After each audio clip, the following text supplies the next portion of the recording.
What's going on, everybody? It's RoarYJ coming at you with a brand new video. So recently we got the sudden drop of the February 2023 Forbidden and Limited list, and boy was it something. They practically took Tearlament, the undisputed tier 0 deck, and threw it off of a cliff, and even crushed some of the other competition of the time, such as Sprite and Fluanderies. Of course, this means even less competition for the newly supported Castro archetype, which was already on its track to be a really strong deck, enough so to even give tier a run for its money. Moving from one tier 0 format to potentially another one may seem very disheartening, even if Cash is a significantly easier deck to beat than tier, but don't worry, because this list wasn't just good for them. There are so many decks that are supported by this new Forbidden and Limited list, be it directly by having cards come off, or even just by having some of the other strong decks get hit. And with that said, I would like to bring you 5 great decks you can play after the February 2023 Forbidden and Limited list. Before we get into this list, I do want to make sure that you know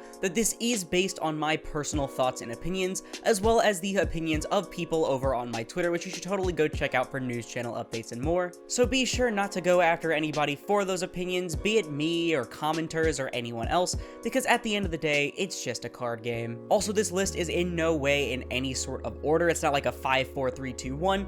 I'm just showcasing 5 decks that you can play. But with that out of the way, let's get right into the list. Starting us off on this list, we have Plunder Patroll. Now, I know I've talked about Plunder Patroll in so many videos like this in the past, but it's hard to blame me when it's a deck this good. Plunder Patrol utilizes the attributes of its opponent on the field and in the graveyard in order to make powerful boss monsters of their own, while also having a secondary gimmick based on equipping things to each other, which boosts their effects in the process. Plunder Patrol was already seeing relative success in the tier 0 format by utilizing the Adventurer package in order to get discard fodder from your hand utilizing Fateful Adventure, and getting free Omni Negates and double bounces along with it. And it was already set on track to be a really strong deck come post Photon Hypernova due to the release of Plunder Patrol ship Yord. I've talked about Yord over 3 different times already on this channel, so I'm going to keep it short and sweet and say that Yord is a Pendulum Synchro monster that allows you to add back Plunder Patrol resources from your graveyard and place it in the Pendulum Zone, with a Pendulum effect that allows you to recycle it back into the extra deck and create a token of any attribute you want to both sides of the field. The amazing thing about Yord is that you can make the attribute of the token you summon literally anything you want, meaning that you can go into their powerful boss monsters like Plunder Patrol ship list on the very first turn without as much setup.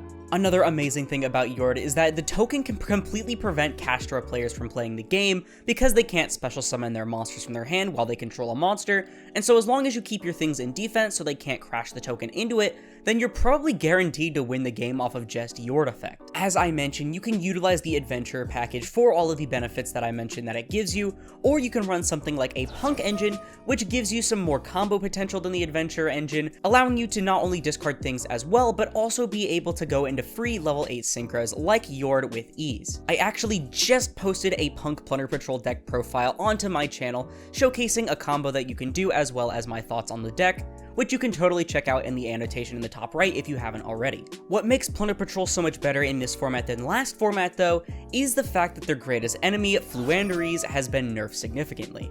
The Earth ship has finally made its way home, but the Wind ship hasn't quite made it here yet, and with most of the Flunder monsters, or at least the relevant ones, as well as the barrier statue being Wind, you really didn't have an out to either. Even though Yord and cards like Plunder Patrol Booty do actually help you in these situations, it really doesn't matter if you're staring down a barrier statue, and so having the Fluanderies matchup basically out of the way entirely, at least the worst parts about it, makes Plunder Patrol a lot better of a deck. It's shaping up to be quite the meta contender that you definitely shouldn't sleep on in a format that's about to be as diverse as it is, and so that's why it has a place on this list. Another winner from this new list is Dinosaur. So Dinosaur actually benefits from this list for a few different reasons. One of them is that all of these Shizu cards, including both shufflers, have been limited, meaning cards like Miscellaneous Saurus, Giant Rex, Oviraptor, etc. are much safer from being disrupted. The other more obvious buff comes from the 2 additional copies given of True King Lithosagam back to the deck, which was already such an explosive card for the deck even at 1,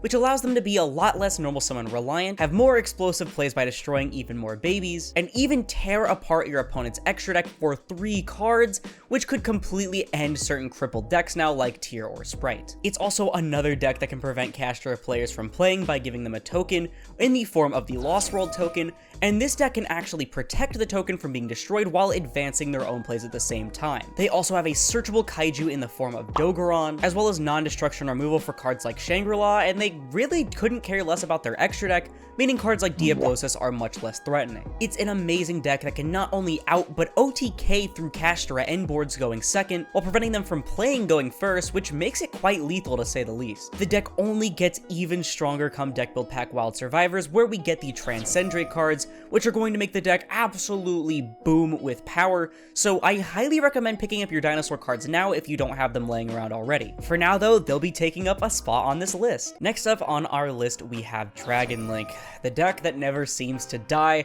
Dragon Link's biggest strength from this ban list is that the top decks were nerfed. For one, the Ishizu Shufflers were really obnoxious for Dragon Link, which loved to utilize its graveyard resources, so with only 2 of them now instead of 6 per deck, it becomes a lot safer. It was also made easier by both the release of Cash as well as the nerfing of Tyr, being the cherry on top, making Bestials much weaker overall, which they both hate to play against and ironically love to play, as they're one of the decks that can make use of things like Bestial Lubellion for cards like Branded Beast in their back row. Speaking of Bestials, we just received Bestial Baldrake out of Photon Hypernova, which again, as a deck that loves to play Bestials, they will absolutely love to have Bestial Baldrake not only as a banish disruption, but also a piece of extra deck hate on top of their end board. Speaking of end board, the deck's end boards are still as strong as ever, with combinations of things like Heratic Seal, Borreload Savage Dragon, Baron de Fleur, and Boral End Dragon, who I stand by is probably one of the strongest boss monsters we've seen in a long time. Not to mention, due to it being a little bit less effective against decks like Kashtira, people will likely stop playing cards like Dark Ruler No More and Forbidden Droplet as much, which were absolute menaces to the Dragon Link strategy. And the board breakers they are on, such as Book of Eclipse, Evenly Matched, etc., can easily be stopped by your vast army of Omni Negates. Honestly, there's not too much I can say about Dragon Link. I haven't played it too much in a while. It's a tale as old as time at this point, but the deck simply benefits from the other best decks being a lot weaker, making it more of its time to shine, which is why it finds its place on this list. Just be careful of those pesky branded players and their face down Albazes though. Our next deck on this list is going to be Sword Soul. So again, Sword Soul is similar to Dragon Link in that while it doesn't quite directly benefit from the list itself, it really gets benefited by the top decks being nerfed as it brings the overall power level of the game back down. Sword Soul is a fantastic deck that can make use of such powerful synchro monsters as Baron de Fleur while being very consistent and simplistic in its plays. A benefit for Sword Soul players specifically is that Bestials will be seeing a lot less play, meaning your cards like Tenyi Spirit Ashuna and the all-powerful Tenyi Spirit Vishuda will be much more insulated in their plays. On the topic of Bestials though, Sword Soul is actually pretty fond of Bestials themselves, not just as disruptions, but namely as level 6 monsters on board that can be free fodder for their level 10 synchros like Baron. It also extends to their archetypal Qixing Longwan, who actually, I don't know if you can make it with Bestial, I think it's a bit too specific, but it's an amazing card against the Kashtira field spell and any of their monsters, and the all-powerful Cheng Ying, who can take advantage of the massive amount of banished cards for a swift OTK on top of spot removal. It also includes the brand new Ice Shade Geimer Agerine, which is a fantastic new synchro coming out of Photon Hypernova that can not only protect your monsters, but also deal with any pesky tier stragglers in the graveyard. And many of these cards are just for going first. Let's not even mention how great Sword Soul is going second. When combined with any board breaker in the game, including such powerful cards like Book of Eclipse right now for the Kashtira matchup, the in-engine cards for Sword Soul are astoundingly strong. Incredible Ecclesia breaks the normal summon reliance by giving you a free Sword Soul monster directly from your deck if your opponent controls a monster, or you can even summon a Fallen of Albaz for a cheeky Mirror Jade. Tenyi Spirit Vishuda is one of the strongest in-archetype board breakers in the game that can be used from both hand or graveyard. We've already talked about Cheng Ying, and wow, have you read Boxia? I know I did say the list didn't technically help them directly by giving them anything back, but it does if you want to play more than one copy of Destrudo the Lost Dragon's Prison, which is a great card for the deck because it allows you to take a Moyi or Taya or anything like that that has had its effects negated, and you can just make a free Yazi, yet another amazing card for board breaking going second that also gives you any worm directly from your deck. I think a lot of people are underestimating what will be the complete resurgence of Sword Soul now that the overall power ceiling of the format has gone down, and it's definitely a deck I think you need to prepare for unless you feel like getting completely completely stomped. Before I get to the last choice for the video, I just want to say if you have enjoyed it so far, please be sure to leave a like, as it really helps push the video into the YouTube algorithm so that more people can see this list and get help from it. And if you're really liking it and you want to see more videos like this in the future, then absolutely hit the subscribe button down below, as it supports the channel more than anything else and it is absolutely free. But with that out of the way, let's go ahead and showcase the final deck of the video. The last deck I want to talk about for the choices to play after the February 2023 Forbidden and Limited list, if you haven't already guessed it, it's Branded Bestial. Y'all, this deck is about to be insane. So, Branded is a little similar to Sword Soul in that both decks benefit from the power level of the format overall dropping, but even without any of the hits on the list, it was already shaping up to be one of the better decks of the format due to the brand new support released in Photon Hypernova. Firstly, Grand Guignol, yes, that is how you pronounce it by the way. Grand Guignol, French, is Cartesia's brand new fusion that gives the deck access to so many plays. On summon, this card allows you to send any level 6 or higher light or dark monster from your main or extra deck to the graveyard.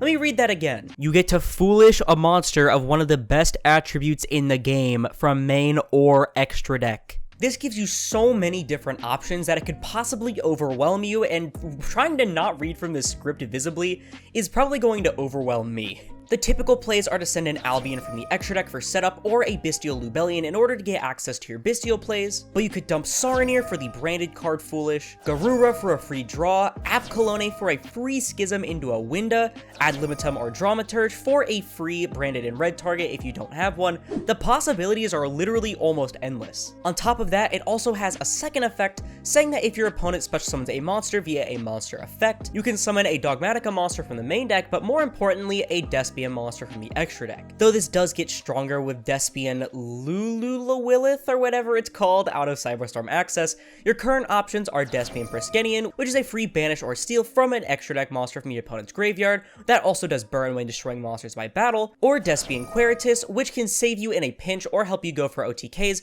by changing everything's attack to 0, as well as floating if it's removed by card effect. One of the best parts about Guignol isn't even the effects, but the material, meaning that you get even better access to fusion deployment than you did before, because Cartesia is so good for helping play through disruptions. This isn't the only new card they're receiving though, as we're also getting Rinbrum the Striking Dragon, a new Albaz fusion monster with quite the powerful set of effects. It requires Albaz mixed with one of the Tri-typings, my favorite typings in the game, meaning you can use cards like Tri-Brigade Mercurier in order to get graveyard set up to get this card out. While on the field, it allows you to negate the activated effect of a fusion, synchro, Xyz, or link monster. Keep in mind they don't have to be on the field themselves, and if you do, you can also non-target return a monster on the field to the hand. Not only is this a really powerful disruption effect, but it also has even more utility in that you can use it on your own turn when you activate your Mirror Jade effect. Keep in mind it sends for cost, so you get a free send, but you can also negate the Mirror Jade, which you can then use next turn on your opponent's turn while getting that free Albion effect during your end phase. It also serves as the best board breaker natively in the engine against Cash, as it allows you to just use Branded Fusion alone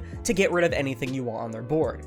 Don't believe me? Activate Branded Fusion, making Rinbrum, a Riseheart's mandatory effect to attach will trigger, which you can then chain Rinbrum to not only negate, but then bounce anything on their field between the Shangri-La, Arisor, or Fenrir back to the hand or extra deck, meaning it is out of the way forever. You need other cards, of course, in your hand for maximum value, but it is a great way to get out something on their board, as well as just starting your turn. That's not even her only effect though, as in Grave, you can activate this on your opponent's turn, targeting herself and an Albaz in the graveyard, banishing one and summoning the other. So basically, you're choosing between a free recurring extra deck monster that has a negate and bounce, or you get just a super poly on the opponent's turn. Pick your poison. Both of these cards are absolutely fantastic for the Branded Bestial strategy, supporting an already amazing deck, especially with the brand new Bestial Baldrake out of the same set.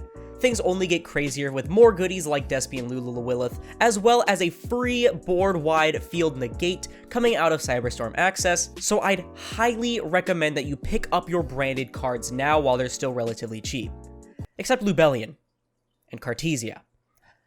Lubellian and Cartesia. Branded openings going up too, by the way. But that is going to do it for the list. Of course, I kind of just threw this together. There are so many different decks you could play right now, from like Plant Link to Spriggans to ABC Therian. So please let me know in the comments below, what is one of your favorite decks this format after this list? We are about to have probably a very diverse format, similar to Dimension Force format, which it did have its problems, but I really loved the diversity of it. So please, I want to hear in the comments, what are you playing this format? I also do want to apologize for this video being a little bit later than I would have liked it to. If you have been keeping up with the channel or my Twitter, you'll probably have known that I was really sick for like the past week, and I'm still a bit congested if you couldn't tell in my voice. It was agony to record anything. But I promise, now that it is at least kind of over, I'm going to try and get back into the content grind. I have so many different decks prepared for the rest of the month, so please be tuned for that. But until then, thank you all so much for watching, and I'll see you in the next one.